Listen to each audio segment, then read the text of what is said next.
আজ প্রায় ১ মাস পর আমি মাছ খাবো, তাই সকাল সকাল মাছওয়ালার কাছ থেকে ২ রকম মাছ নিয়ে নিয়েছিলাম।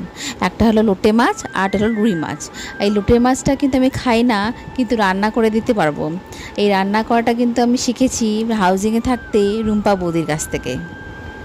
এই রান্নার রেসিপিটা আমি তোমাদের সাথে অবশ্যই শেয়ার করব।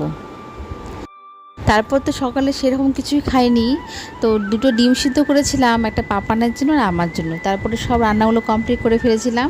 আর রান্না করেছিলাম মাছের মাথা দিয়ে কচু, আচ্ছা বলো তো এটা কী কচু, আর করেছিলাম কাঁকড় আলু ভাজা, মুসুরের ডাল আর রুই মাছের ঝাল আলু দিয়ে।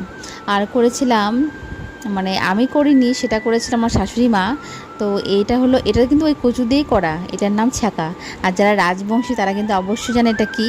আর এটা কিন্তু খেতে খুবই দুর্দান্ত খেতে, আর মুখের কিন্তু স্বাদও হয়। যাদের মুখের কোনো রকম স্বাদ হচ্ছে না, মুখের রুচি নেই, তারা কিন্তু এটা খেতে পারো। খুবই ভালো, খুবই সুস্বাদু আর খুবই উপকারী।